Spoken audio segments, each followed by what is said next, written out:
We are live. Welcome, guys, back to another edition of the Earle Sports Bet Show. I'm Timothy Earle, and today we've got.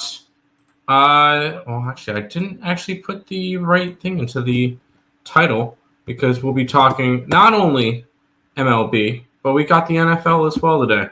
And why are we talking NFL during the show? Because we're not going to have a show tomorrow because by the time I get off at work at 12:30, games start at 1. And with tonight, the ECU Pirates play at 7:30, so I prefer to do the NFL portion of my normally do it on Saturday nights.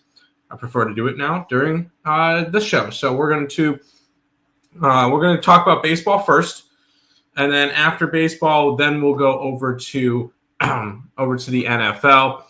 So before we jump into it, I would go over everything. It's going to be a long show, so I'm not going to recap today.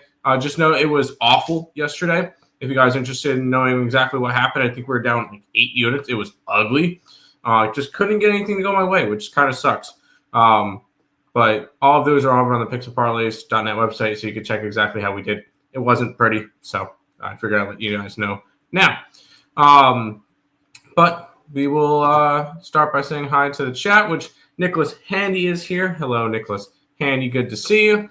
But we'll go ahead and start off in the MLB, where we've got the Tampa Bay Rays and the Chicago Cubs. It's a pick'em with a total of 8. We get Drew Rasmussen. He's taken on Colin Ray. Rasmussen this year has been awesome. I think he's one of the most underrated pitchers in baseball, in my opinion. 28 starts, a 10-5 record with a 2.64 ERA and 139 2/3 innings pitched, 41 earned runs, 31 walks, and 117 strikeouts. So he has been really sharp this year, which is awesome to see because the Rays needed somebody like that. On the opposite side, we got Colin Ray, who has pitched in 29 appearances, in 24 starts, a 10-6 record with a 4.2 ERA, 141 1/3 innings pitched, 66 earned runs, 43 walks, and 104 strikeouts. On the so pitching advantage, I'm 100% giving it to Drew Rasmussen. So we're going to give it to Tampa to start it off. Then we're going to look at hitting stats, where we've got the Rays, who hit 104 WRC plus. Cubbies are at 110. So Cubs have the hitting advantage. Rays have the pitching advantage. And we're going to go look at the total, the line movement now in this game. It's a interleague game. The lines move towards Tampa from -102 to -115. Where's the money coming in?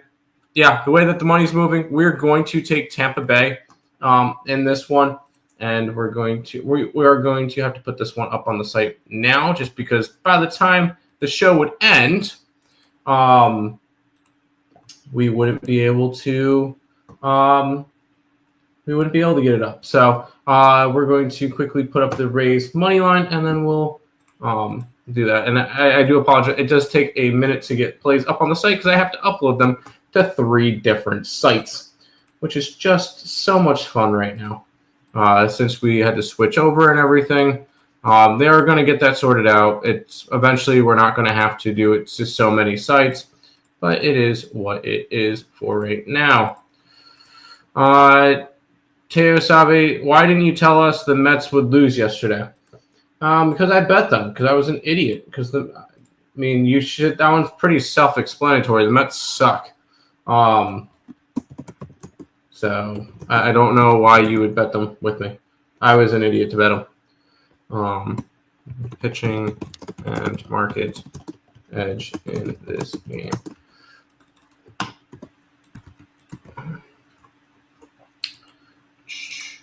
We also do have a bunch of college football going on right now. So keep that in mind as well. With we might not have as heavy of a card today. I'm not going to do any player props for that game just because I'm not going to put up a bunch of stuff. Logan Webb over 5.5 Ks at home.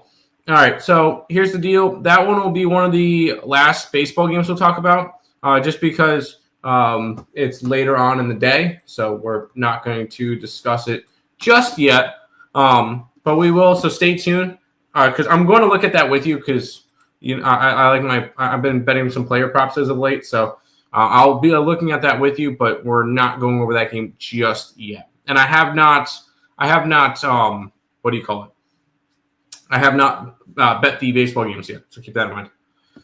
NFL I've already bet, but oh my God, gonna get screwed at a 5 parlay. The Oregon Ducks cannot spot no more than 10. Its first half, Northwestern would have paid 5 to win 80, and you're gonna lose that one. Wow, that's rough. It's a rough start to your day. Let's keep rolling. I feel like if there's a play in this one, I'm going to have to put it up 2 just because of this one starting at 3, and it's going to be close by the time we get through all the games. We got the Baltimore Orioles and the Toronto Blue Jays. Tomoyuki Sugano taking on Max Scherzer. Sugano this year has been, he's eating innings. Set 27 starts, a 10-8 record with a 4.51 ERA. 143 and 2/3 innings pitched, 72 earned runs, 33 walks, 96 strikeouts. On the opposite side, you got Max Scherzer, who has not pitched as much this year, but he has been pitching. 14 starts, a 5-3 record with a 4.36 ERA, 74 and a third innings pitched, 36 earned runs, 20 walks, and 70 strikeouts. I want to give the pitching advantage to Sugano. He's just been a little bit, we've seen a little bit more from him. He's been a little bit more consistent, in my opinion. So we are going to we're going to give Baltimore the pitching edge in this one.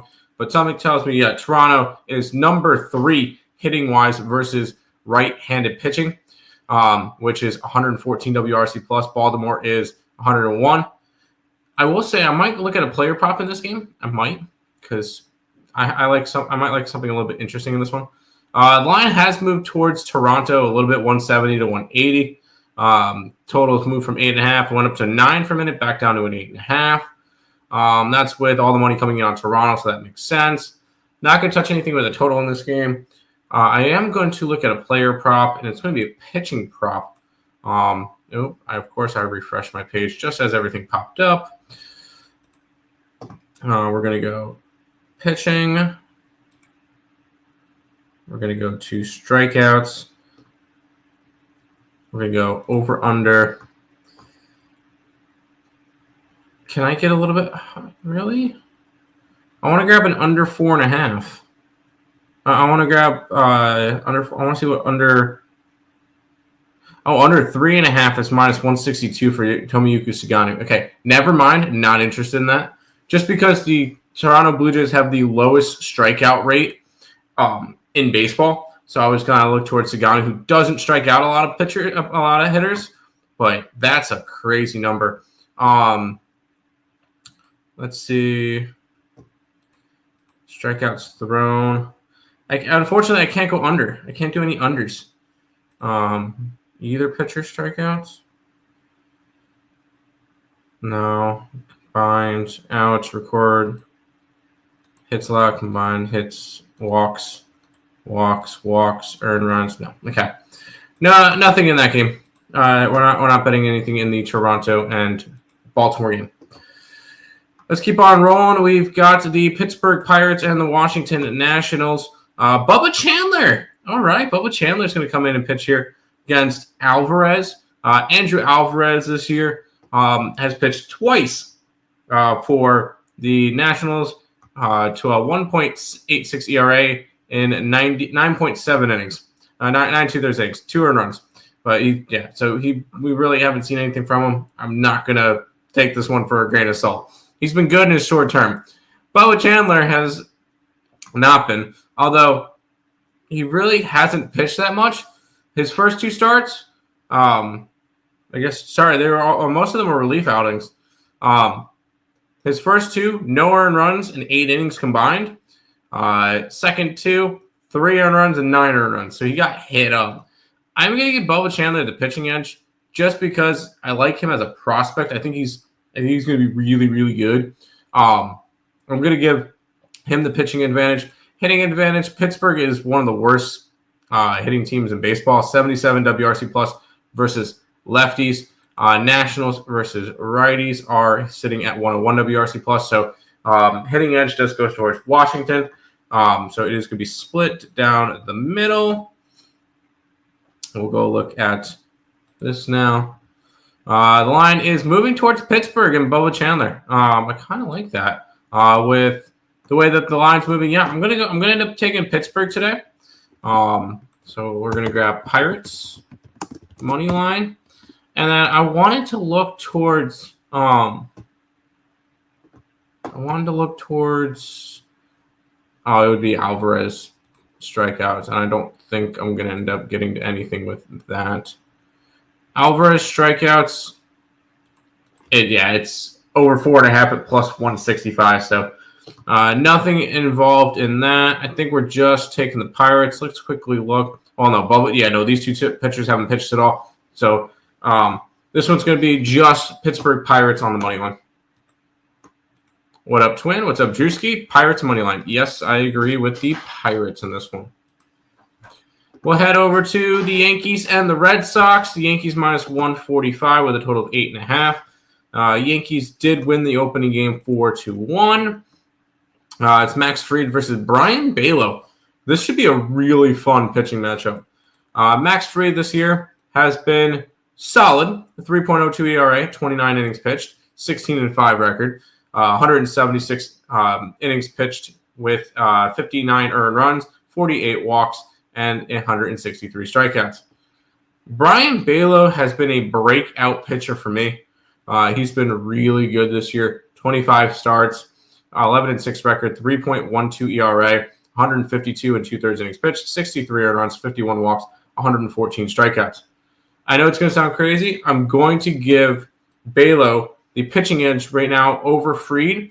I feel like they're both very, very close, and I'm just going to give it to Balow because he's pitching at home. In terms of hitting-wise, Boston versus lefties is hitting 103 WRC+. plus. Yankees are hitting 116 WRC+. plus. So this one is going to get split down the middle. Georgia Tech up 13-7. Nice.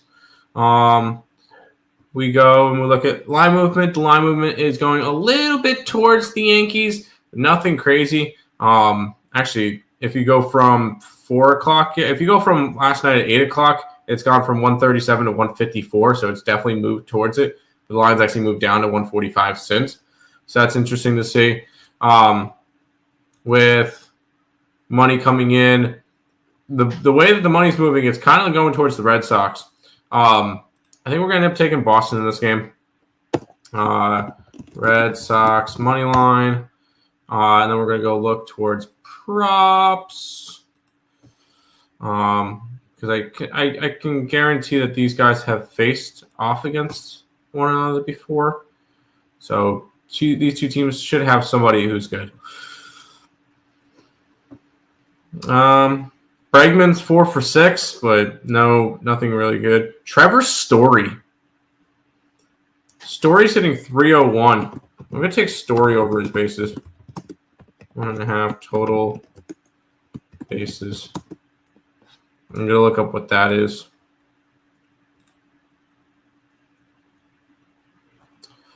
$125. Also, find it really interesting. Mr. Aaron Judge is 2 for 20 versus Balow. That's crazy. Surprisingly, I feel like Bellinger's got some good numbers too. Bellinger's batting 357, so that's 3 for 8 with 2 home runs. Could be an interesting spot for him too, but I'm just going to grab Trevor Story in this one. And the Red Sox money line. I'm on the Red Sox with you. Let's do it. We're going to keep on rolling. We got the Tigers and the Marlins. We got the Tigers at minus 125 with a total of 8.5. We get Morton taking on Junk. Morton has not been great this year. He did get traded over from from Baltimore to Detroit, since coming over to Detroit, 7 starts, 2-2 record with a 6.09 ERA in 34 innings. Not exactly the start you wanted to have. 23 earned runs in 34 innings, 16 walks, 41 strikeouts.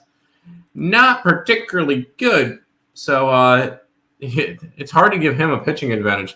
And the way that Junk's been pitching, I feel like I want to give, well, he has not been great as of late. He's been giving up a bunch of earned runs. But Junk's been better this year. 18 appearances, 13 starts, a 6-3 record, 4.48 ERA, 92 and a third innings pitched, 46 earned runs, 12 walks, 64 strikeouts. So I'm going to give the pitching advantage to Junk in this one. Both of them facing off against righties. Detroit, 100 WRC plus. Miami, 102 WRC plus. So Miami has the hitting and pitching edge in this game.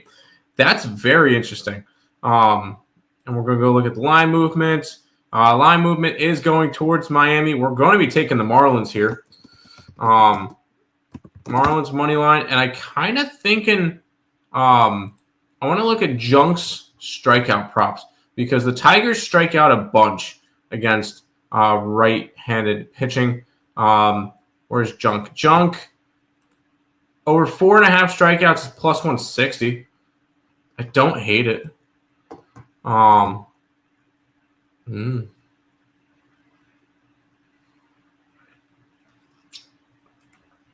to take Junk under strikeouts. Junk over strikeouts, sorry. Over 4.5 Ks, and that's plus 160. So we're going to roll with Marlins and Junk today. And then I'm not going to look at the hitting stats for this one because I don't like it. I know they haven't really faced each other. What about over 8.5?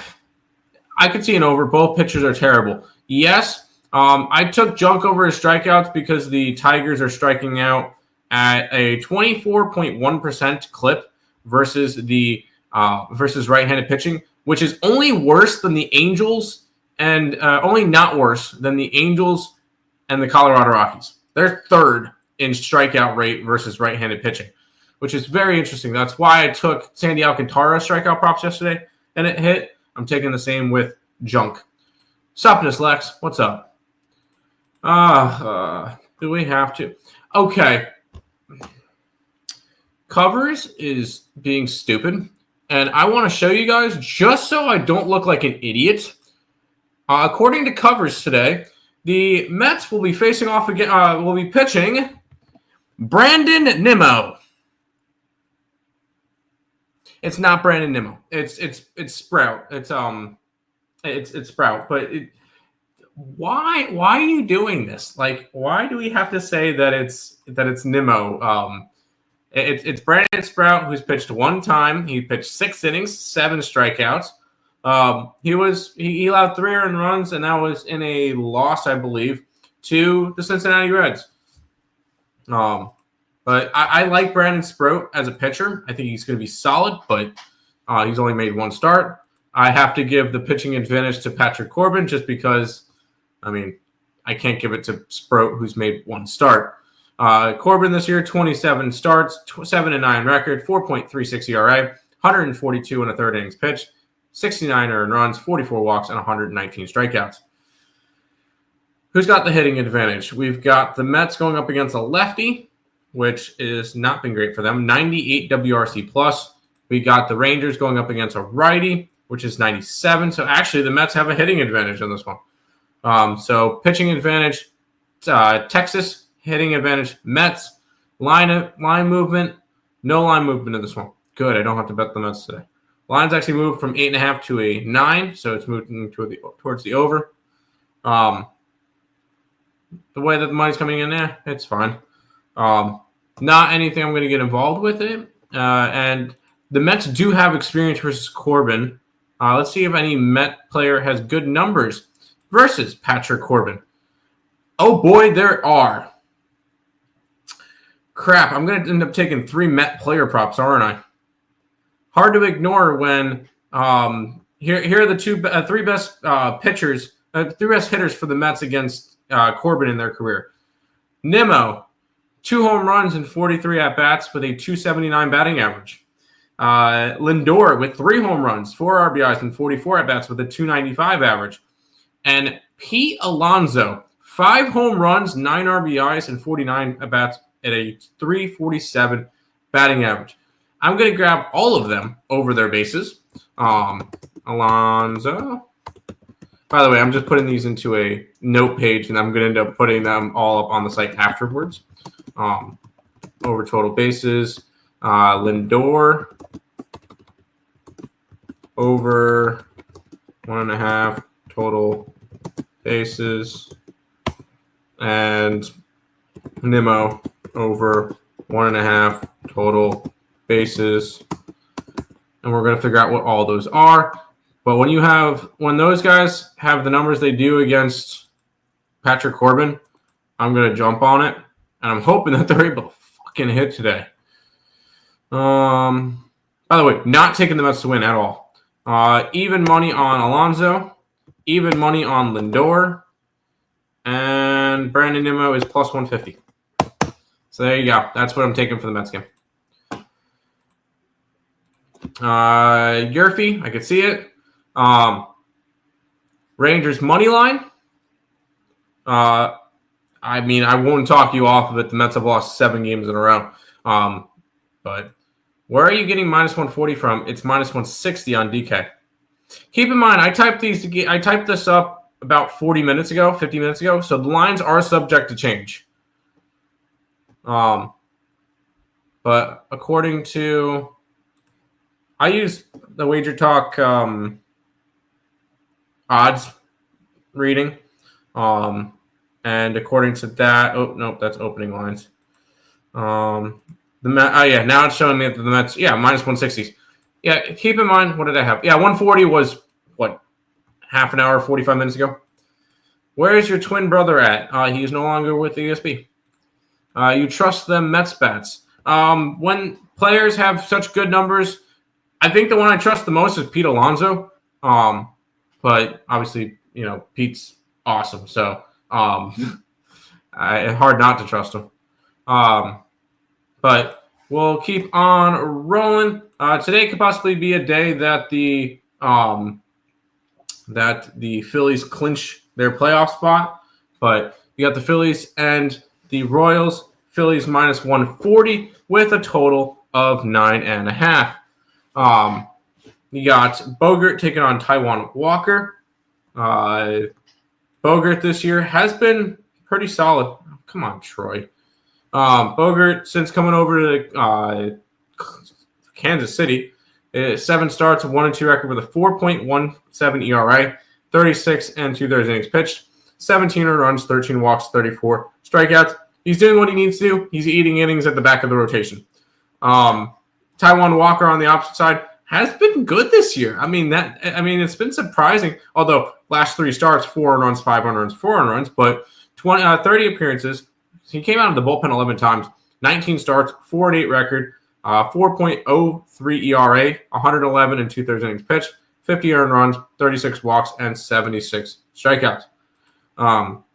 So I'm going to give the pitching advantage to Bogert just because I feel like he's been better this year. But Taijuan Walker has definitely looked pretty solid. In terms of hitting stats, obviously Philly number 4 in offense versus right-handed pitching. And they're tied with the Dodgers behind both New York teams and Toronto. And then Kansas City's bottom 5 at 92 WRC+. So you got that. It's split down the middle, although you can make the argument for Philly having both. We look at interleague games and line movement, and I don't have any. That's great. Cool. There's not a whole lot of line movement because, of course, Wager Talk took away Bet Online numbers, so I can't actually get those. Bet Online is the one I love to use the most. All right, here we go. Consensus does well. Minus 150 down to a minus 145. So not going to be taking the Phillies here. The total has gone from 9 to 9.5, which is interesting. I kind of like the over. Could be a good spot. But I don't want to overload my baseball card today just because we have a shit ton of college football. So we're going to pass on the Phillies and the Royals today.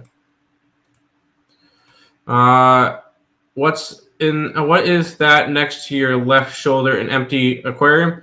No, it's a tank that has a ball python in it. It's a snake. I believe it's hiding in that. That's a hide. And it's hiding in there. So, what about the over? I could see the over and team total over for the Royals. I could see it. I can. Royals have kind of fallen back a little bit. Yeah, they're 5 games back now for the last wild card spot, so they're kind of worked their way out. So that's unfortunate for them. But we're gonna keep rolling. Cleveland's kind of working themselves back in. Cleveland is 3.5 games back still of the third wild card spot. Guardians minus 160 with a total of 8. We get Martin taking on Messick. Martin has been solid. 14 games, 13 starts, 2-7 record, a 3.79 ERA, 80 and 2/3 innings pitched, 34 earned runs, 19 walks, and 53 strikeouts. He's been solid. I'm not going to get that under in the holy crap. There's been 2 touchdowns in 30 seconds of that game. That's not fun. Anyways, he's been a solid piece of the rotation for a little bit. On the opposite side, you got Messick, who has looked really good since coming up. I'm going to give him the pitching advantage. 1.93 ERA in 4 starts, 23 and 2/3 innings pitched, 5 earned runs, 3 walks, and 18 strikeouts. I feel like the Guardians kind of just shit out pitchers at will, and they're really good with developing them. So we've got pitching advantage towards Cleveland. We'll go and look at the hitting stats, where Cleveland the White Sox versus lefties. White Sox versus lefties have actually been hitting well, 96 WRC plus. So I think they're going to end up having the hitting advantage over Cleveland against righties at 88. So yeah, it's going to be split down the middle in this one for hitting and pitching, which means we're going to go to consensus because I like that one more. It seems to have more numbers. The line's moving from 167 to 169 for Cleveland, so not a whole lot of line movement. Line's moving from 8 to 7.5, kind of showing that this game could go under. I don't really like the way the money's coming in on it. I feel like this one's just going to be another pass. Not anything. Once again, not anything I'm going to get involved with the under in this game. It'd be lean that way, but not anything I'm going to bet. Hey, it's been a while. Got a fave NCAA pick this evening, California. I like Cal. I do. They're part of my card. I'll mention my favorite play this week is Miami, but that's just me. Over 8.5. I can see that one was for. The only problem is that these two teams don't hit. Sorry, I don't see it. I kind of leaned under. These teams don't hit. They don't. Cleveland's bottom 5 in WRC plus versus righties. White Sox have been better hitting lefties, but I don't like it. Let's keep on rolling. We got 1, 2, 3, 4, 5, 6, 7 more baseball games, and then we got an entire NFL card to talk about. We'll go and talk over the D-backs and the Twins now. Twins minus 135 with a total of 8. Once again, the Twins are favorited. Nelson versus Ryan. Okay, so the Twins have had their best 2 pitchers going. So that's interesting to see. Nelson this year, 30 appearances, 20 starts, a 7-3 record, with a 3.49 ERA, 137 innings pitched, 53 earned runs, 36 walks, and 118 strikeouts. On the opposite side, we got Joe Ryan, which is going to have the pitching advantage in this game. Obviously, 28 appearances, 27 starts, a 13-8 record with a 3.32 ERA, 157 innings pitched, 58 earned runs, 34 walks, 176 strikeouts. Pitching edge towards Minnesota. Hitting edge, I'm going to guess, is Arizona. Arizona 111 WRC plus, Minnesota 98. So we'll split it down the middle, and we'll see what they like. Line's gone from minus 154 to minus 140 for Minnesota. So the line is moving towards Arizona in this one, which is interesting to see. And that's with my betting split's not loading. There we go. Now I have to scroll because all the college football they have up first. Yeah, I'm going to go Diamondbacks in this one. D-backs money line. And then we'll go and look at possible hitting props. Anything that jumps off the page. I doubt it because these two teams really don't play against each other. And there's nothing we get involved with it. So this one will be a Diamondbacks money line. Minnesota going to beat California. Pass. No, I like Cal. D-backs. Yes, I like the D-backs today. Let's keep on rolling. We got the Houston Astros and the Atlanta Braves. I forgot to flip that number because it's definitely not Atlanta Braves as the favorite today. Astros are favored at minus 130 with a total of 8.5. Hunter Brown and Bryce Edler. Hunter Brown this year, honestly, has been one of the best pitchers in baseball. 28 starts, an 11-7 record, a 2.25 ERA, 167 and 2/3 innings pitched, 42 earned runs, 51 walks, and 190 strikeouts. He has been awesome. He will clearly have the pitching advantage over Bryce Edler, who has been awful this season. He has made 19 starts, a 4-9 record with a 6.12 ERA. And if he's not pitching against the Mets, he sucks. 100 innings pitched, 68 earned runs, 38 walks, and 81 strikeouts.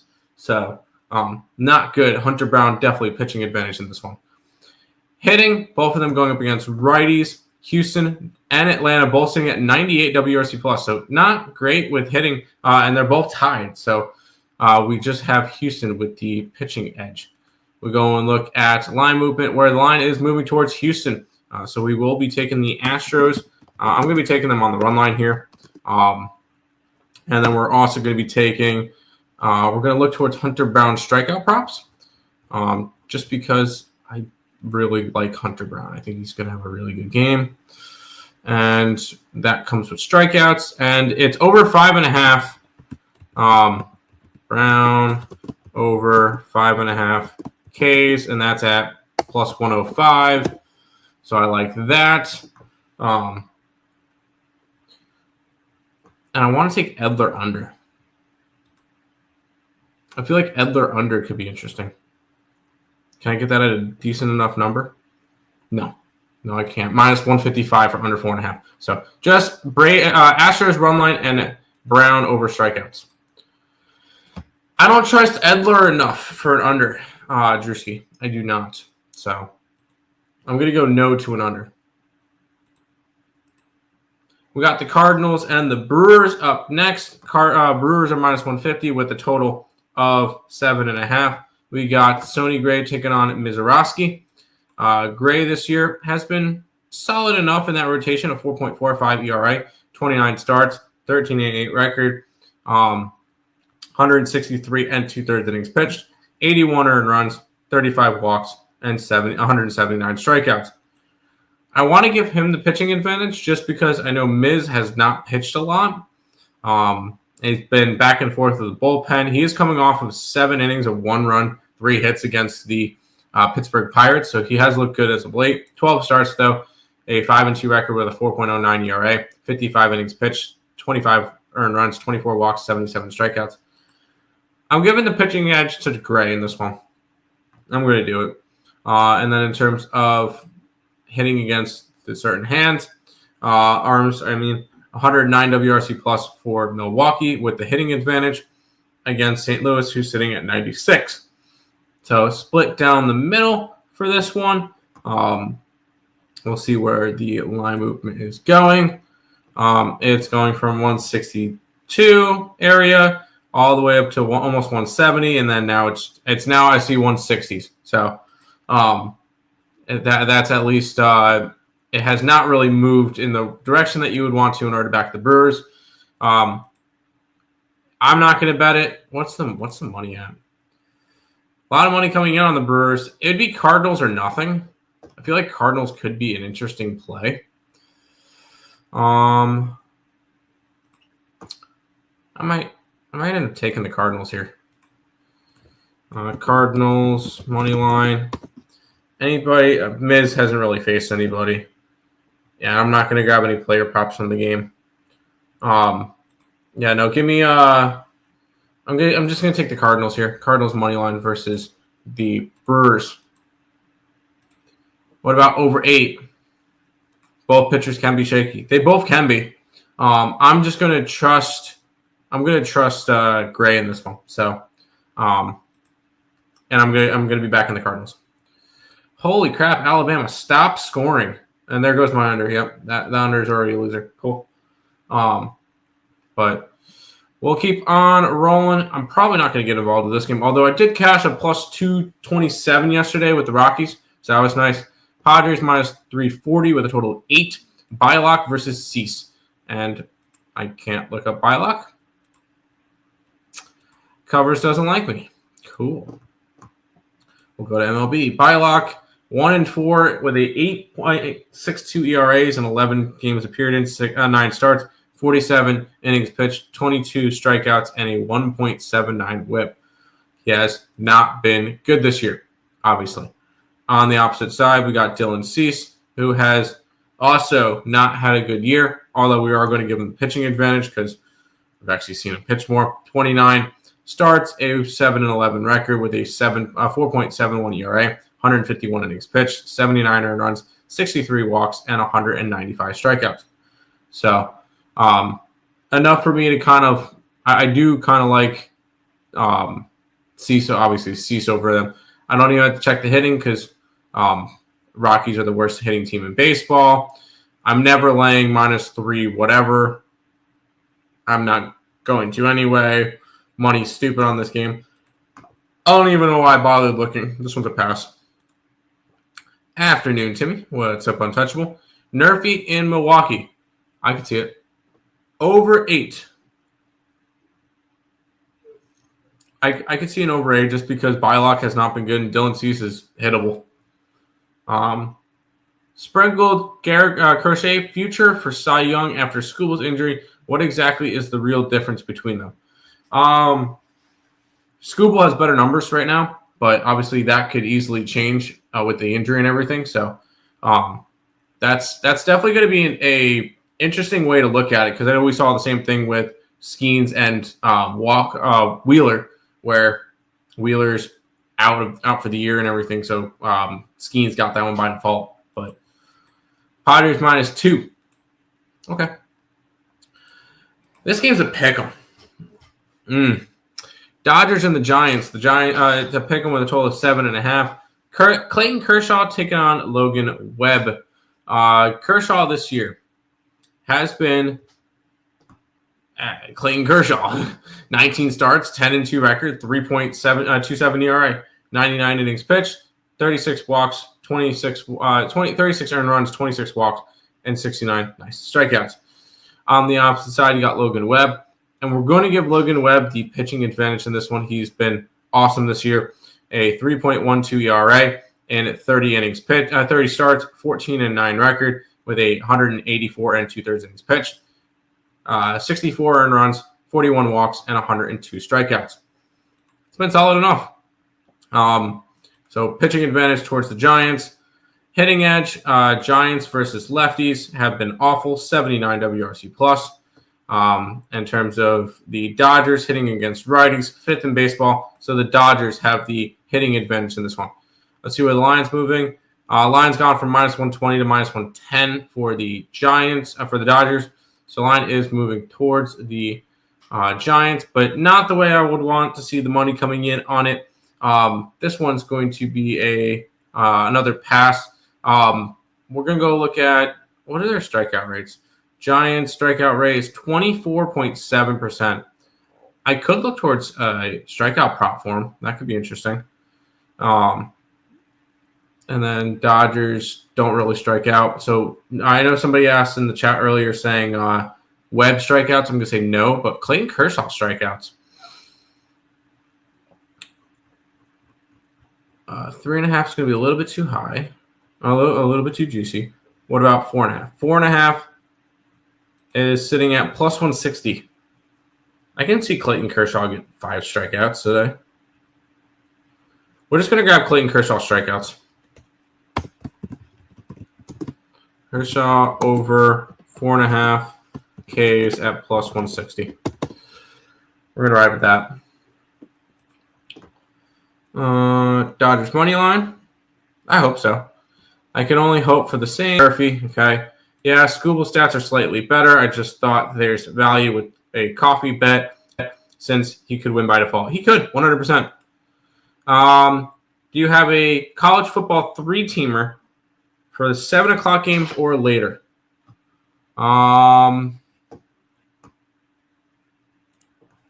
Let's take a look. I'm just gonna try to find the games that I have. College football search.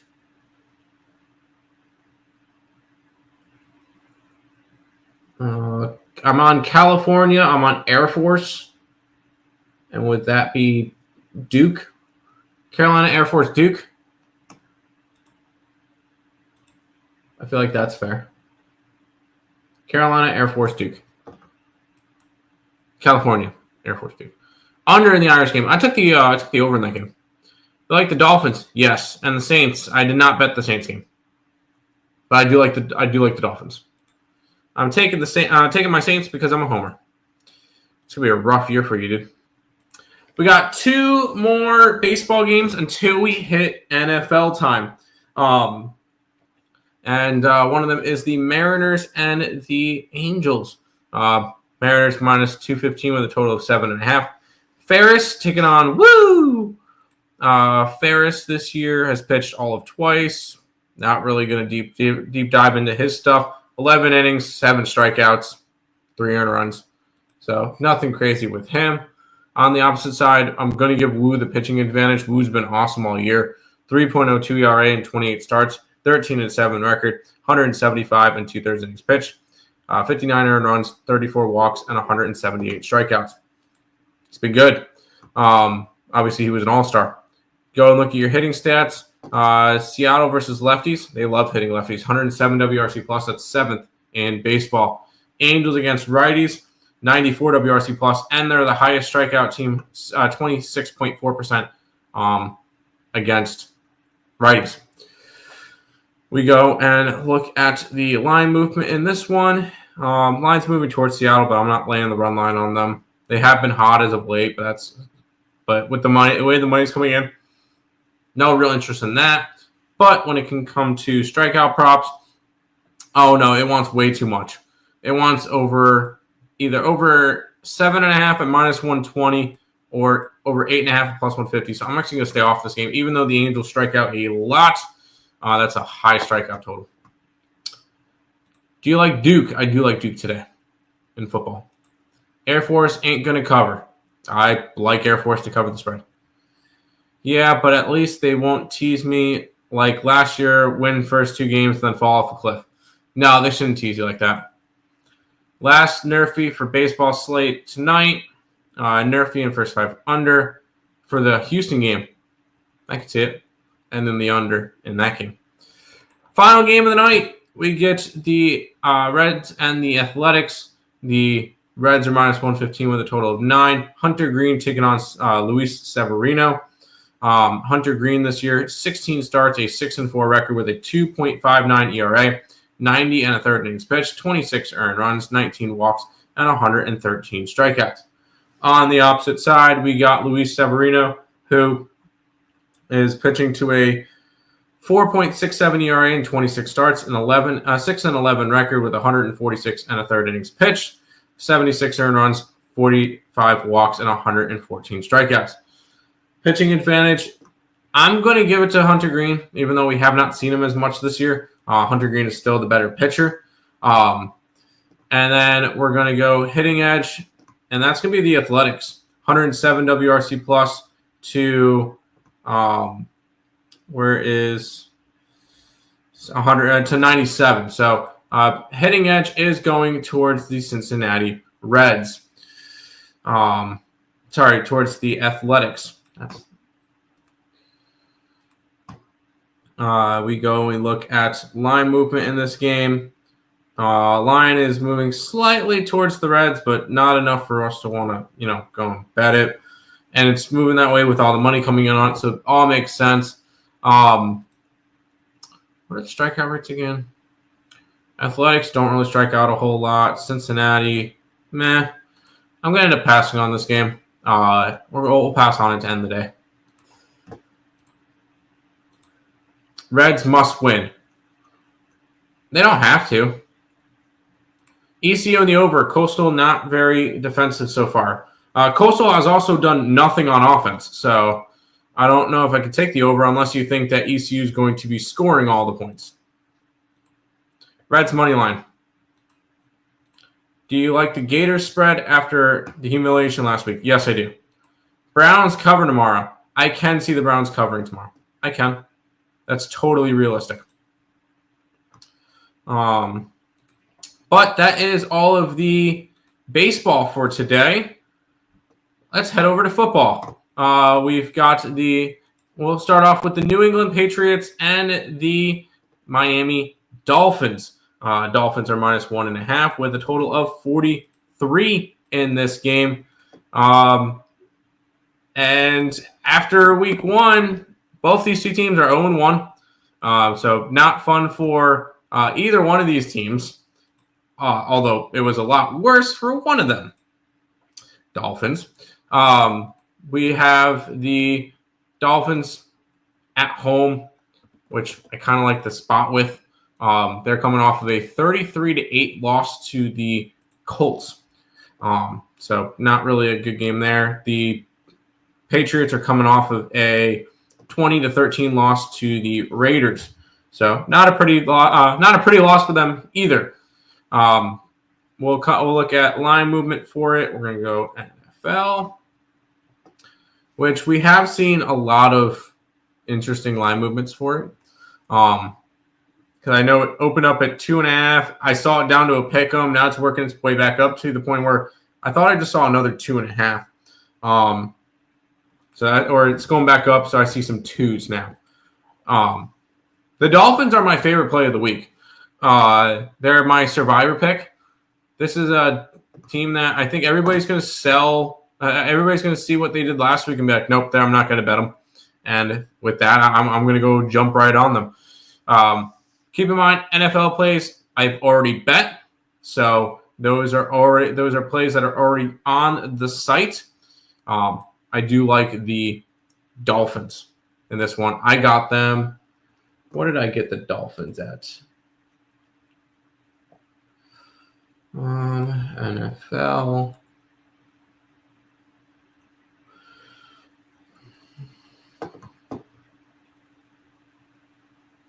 -118 on the money line. I took the Dolphins. ECU spread. Yes, I like the ECU spread. Pats to public. What's the money coming on this game? I forgot to look at the money. That's right. What is that at this point? 62% of the bets, 47% of the handle. So yeah, I'm 100% Dolphins. Otherwise, what's a good pair for the money line wise? Vandy could be fun. Vandy could be a fun play. Ugly under lean Miami Dolphins. Gamecocks got to smack Vandy today. They don't have to. Just because you think they have to doesn't mean they're going to. We'll keep on going. We've got the Jacksonville Jaguars and the Cincinnati Bengals. The Bengals are -3. I'm starting to see some 3.5s now with a total of 49. Jacksonville coming off of a dominant win. It's 26-10 versus the Panthers. They were 4.5-point favorites. They covered that. It went under the total of 45. Cincinnati Bengals are coming off of an ugly win But a win's a win. 17-16. They did not cover because the Browns covered the spread, so that was nice. It was a 4.5, 47.5, so it went under the total, obviously. We look at the line movement in this game where it opened up around 3 and it's moved up to 3.5 now. I kind of like Cincinnati, although I did not bet it. This one's a game that I passed on. I could see the over. I know 49.5 is a little bit high for a NFL game, but I do think that it could be a good Cincinnati kind of back. Like I don't want to say bounce back because they won their first game, but kind of a get right spot for them. I would go Cincinnati if anything, but I'm going to pass on this game.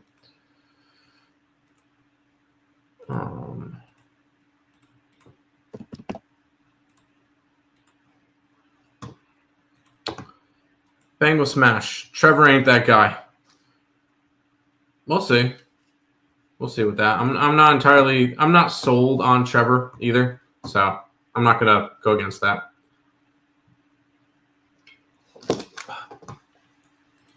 Live for almost an hour at this point. Scherzer under 7 Ks. Ooh.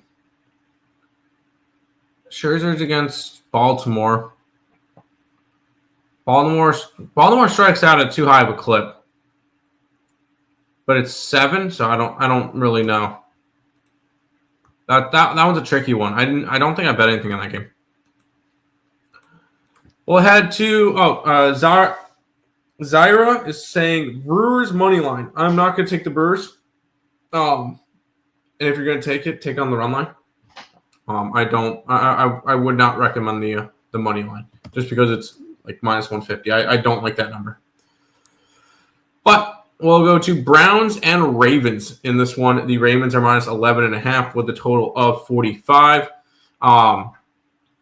in this one. And this is a Ravens team that is coming off of that ugly loss. So not really a good showing from them. They got out to a nice big lead. They were up, 13 points with 4 minutes to go and lost. They got to work on that one. Browns coming off of almost beating the Bengals. They missed that field goal late in the game, and could have easily won that game outright. But when I looked at it, I'm not going to lay 11.5 points. Just not going to be a spot they lay at 11.5. Let's see where the line. I know it opened up at 12.5. And then immediately jumped to 11.5, and then it's pretty much sat there ever since. And with the way the money's coming in, I wouldn't talk anybody off the Browns, but I'm not going to personally take any side in this game. I did take a total because I did take the over in this game. I can see the Ravens putting up 35 by themselves. So I would look towards the Ravens in this one. I like the spot for it. I like the Ravens maybe team total over. I could like. I also am going to probably end up taking Derrick Henry over his rushing yards just because Derrick Henry is a beast. Still don't know how he does what he does at his age. But he's been awesome, and I would want to go and roll with him more. Maybe even pair that up with a touchdown prop of some sort. But I do like the over in this game. Browns upset. I'm not going to say Browns upset, but they could definitely cover. Yeah, they could at least cover, yeah. And in TikTok chat, Cam saying, Brian Wu under 8 strikeouts. And I'm going to say no. No, I don't want to end the live stream. No. Oh. It needs me to do the drag the puzzle thing. There we go. Wu under 8 strikeouts? No. I would lean over. I was just not going to do that. What are we thinking about Pirates? I am on the Pirates today, although I probably want to get that up on the site soon. Because that game starts at. Oh no, that I think I'm good actually because that game starts at 4. We're fine. But I do like the Pirates today. Yes. The reunion of Flacco. I think he's done it a couple of times. I think he's beaten the Ravens before. Anyways, Giants and the Cowboys. And I know a lot of people aren't going to like this one. But Cowboys minus 5.5 now with a total of 44.5. Giants coming off of losing 21-6. Completely lifeless versus the Commanders. Now they're going on the road to Dallas, where they haven't won since Tony Romo was the quarterback for Dallas, I believe. Eli Manning was the quarterback for the Giants last time the Giants beat the Cowboys in Philly. In Dallas. I said Philly because Dallas is coming off of a 20-24 loss to Philly, where I did catch the trifecta in that game, so that was nice. But we look at the line movement for the Dallas Cowboys, and it's gone from 6.5 down to 6, down to 5.5. So we have seen some line movement towards the Giants, and that's with 86% of the bets and 91% of the money coming in on the Cowboys. And we're starting to see some 4.5s. So I know it's going to sound ugly. I am on the New York Giants in this one, plus 5.5. It is one of the contest picks. Oh, yeah. Contest picks this week were what were the contest picks? Miami. Miami was one of them. The Giants were one of them. And then we have not talked over the other ones yet, but one of them was them. I'm going to have the thing for it later. Was them and was them. So there we go. But now I have that typed up, and one of them's tomorrow. But I'm going to be on the Giants. Under in the battle of the golden animals in California tonight. I just took the Cal. But I don't see Flacco being the quarterback for the Browns all season. Nope. Cowboys get right spot. They still covered last week. Just taking the over, under in the big D. Fair. Giants are terrible. I know. The Giants looked like shit. The Cowboys actually looked competitive against the Eagles. And everybody is all in love with the Cowboys, and the line has dropped from 6.5 down to 4.5. I won't pick the Giants until the rookie quarterback comes in. I that's fair. That's fair. We got the Rams and the Titans up next. I'm not super big fan of this game. We got the Rams at minus 5.5 with a total of 41 in this game. We've got the Rams coming off of a 14-9 win, which is just that's Rams football for you. That was a ugly game. So that's interesting. We'll see.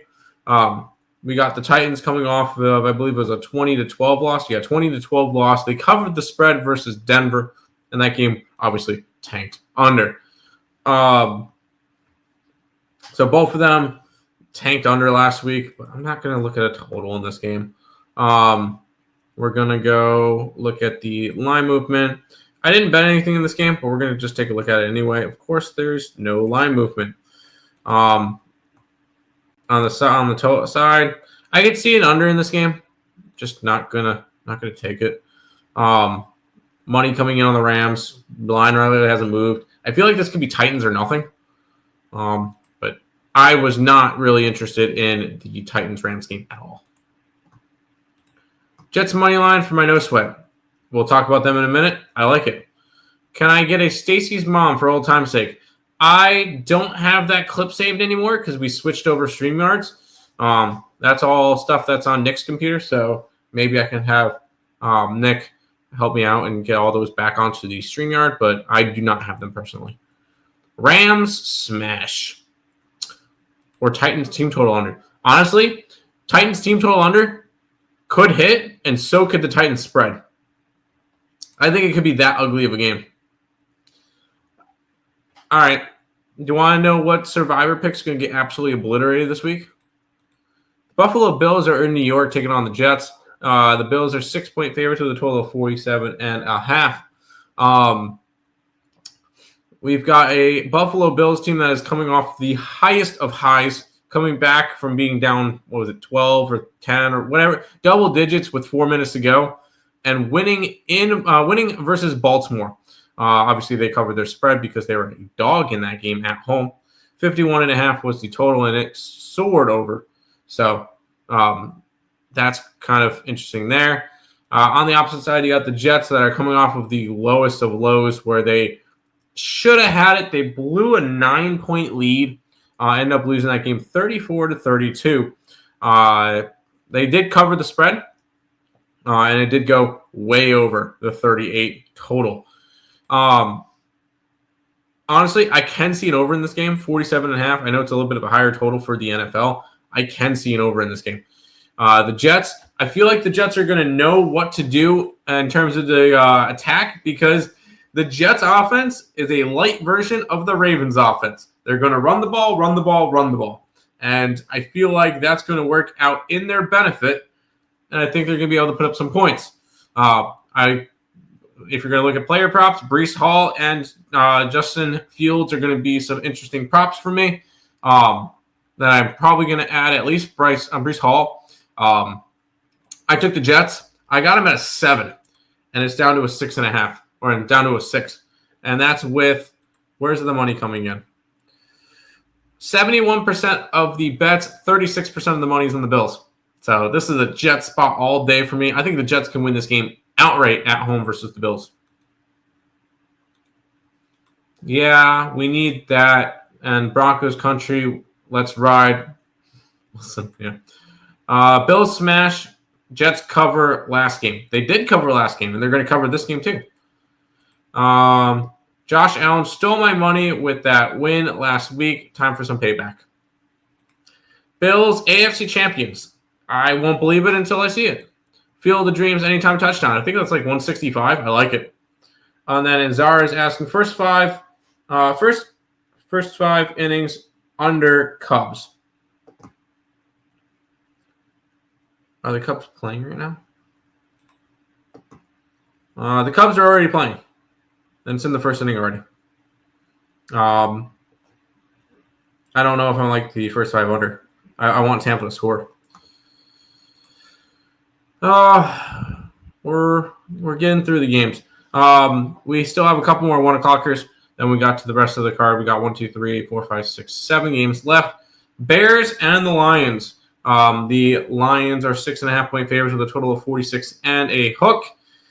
Bears coming off of that Monday night game where, once again, another team that blew a big lead. And that's kind of been the story of some of these teams blown leads. And that's how I lost 2 of our contest picks last week. They lost 27-24 to the Vikings. They did not cover, and they did go over the total. On the opposite side, you got the Lions, who are coming off of the lowest of lows. Well, I feel like they're one of the teams that everybody's kind of written off after last week losing by 14 to the Packers.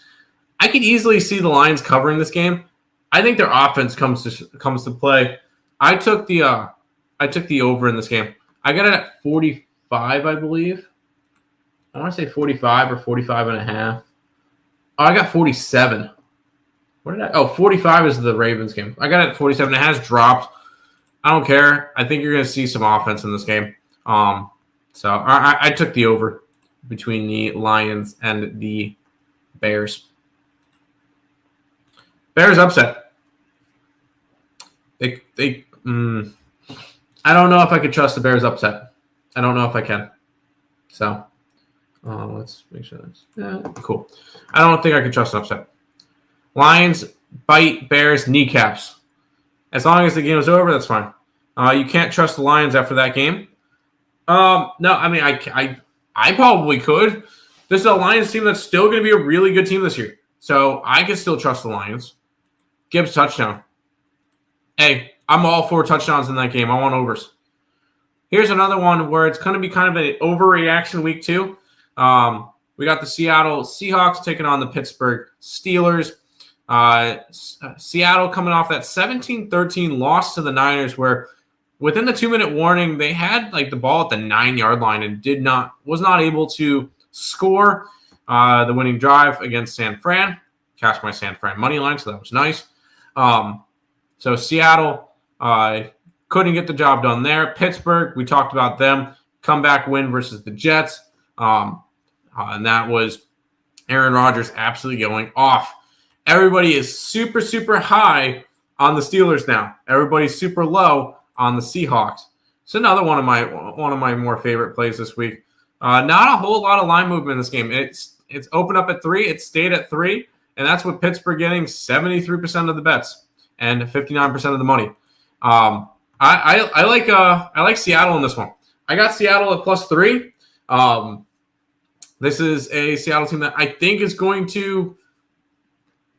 I think they're going to have a good season still. But I'm going to be taking the Seattle Seahawks +3, fading the hype on the Steelers. Steelers money line. Can you at least take the spread? Steelers money line's expensive. Can you at least take the spread, please? We've got 5 games left. We got the 49ers and the Saints. 49ers are 3-point favorites with a total of 40.5. This is a game that I will say right off the rip, I'm staying off of.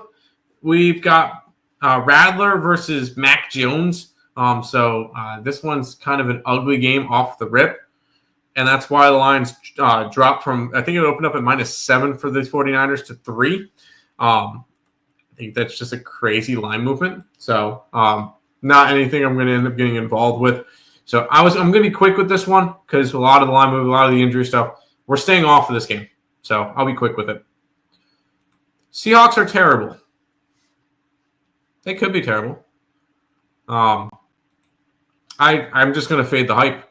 If the Seahawks are terrible and Pittsburgh's great, then why is it only a 3-point spread with Pittsburgh at home? That doesn't make sense to me. That's why I took Seattle. This one will be the last game that I pass on the card, and I'll have plays in the other ones. Panthers and the Cardinals. Cardinals are 7-point favorites with a total of 44.5. We saw the Carolina Panthers be absolutely lifeless. They lose 26-10 in their opening game at Jacksonville. Now they travel all the way across the country to play the Arizona Cardinals, who won their game. It's a win's a win, but 20-13 against the Saints. It was in New Orleans, so at least a win's a win, especially on the road in the NFL. But I don't know how much I truly trust the Cardinals this year. Not really a team that I'm going to be overly invested in. We look at the line movement, which it has moved from 6.5 to 7. A lot of people like this one. I think that the Cardinals are a lot of people's parlay pieces, so I understand that. We've seen the line at the 69% of the bets, 81% of the money is on the Cardinals, so it makes sense the Cardinal line is moving. Is it enough for me to go and bet it? No. I'm going to be staying off of this game. I still have the Panthers as a team that I think could make the playoffs, so I'm going to be passing on this game. I'm going to be rooting for the Panthers, but pass. Cardinals smash. They should. But I am higher on the Panthers this year. They were not good last week. That's correct. They're still a very young team. Panthers spread, but of course, young interception. I could definitely see an interception. We will have plays on the last 3 games on this card. We've got the last 2 4 o'clock games where we got the Broncos and the Colts. Although the lines moved a little bit on this one, and I don't really like it as much. Although it's showing me that. Let's see what it looks like here. Nope, it's showing all ones. Okay, good. It's still the same there. We got the Denver Broncos coming off their win against Tennessee, 20-12. They did not cover the 9. It did go under the total. The Colts are coming off of probably one of the most dominant performances of Week 1, the 33-8 win versus the Dolphins. Dolphins scored the touchdown 2-point conversion when they're already down 33-0. So obviously they covered, and that game went under the total. Colts looked impressive. I will say I'm on the Colts still because this line opened up at 2.5. It's down to a 1 for the Broncos, and that's with 65% of the bets, 50% of the money on the Broncos. So the line's moving against them. I think the Colts start off 2-0. So I am on Indy in this one. I got them at – where do they get their money line at? Plus 114 for Indianapolis for me in this one. Battle of the small quarterbacks, Call of Duty quarterbacks. There you go. Colts money line. Bo Nix ain't that guy. I'm gonna end up taking a picture of that and sending it to my buddy who loves Bo Nix. How can I not take Broncos country? I think they overvalue Colts win. If that's the case, then why is most of the money coming in on the Broncos and the lines moving towards the Colts? That's a different story, because normally I'd be like, oh, overreaction, but both of them won week 1, so I don't know. This is going to be probably the biggest bet game of the day for a lot of people. Eagles and the Chiefs in the Super Bowl rematch. And we got the Eagles, who started off 1-0. They had their 24-20 win versus the Cowboys, and they look good defensively, even after their player got hurt. Defensive player not hurt, ejected. Kansas City is coming off of a loss 27-21 in Brazil against the Chargers. So that's an ugly loss to start off the year, but Patrick Mahomes has never lost 3 games in a row. And we got the Super Bowl rematch, a Super Bowl revenge spot for me. I'm on the Chiefs at home. A lot of people are going to love the Eagles after they won last week. Everybody's going to be lower on the Chiefs. Give me the Chiefs money line in this one. I got plus 105. Drew, we're on the same spot. I like it.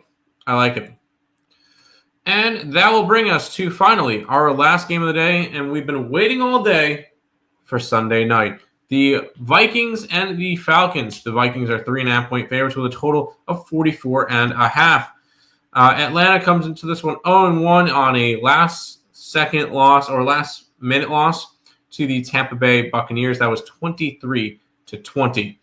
On the opposite side, a big comeback, highs of highs for the Minnesota Vikings as they came back from being down double digits against the Bears, and they won 27-24.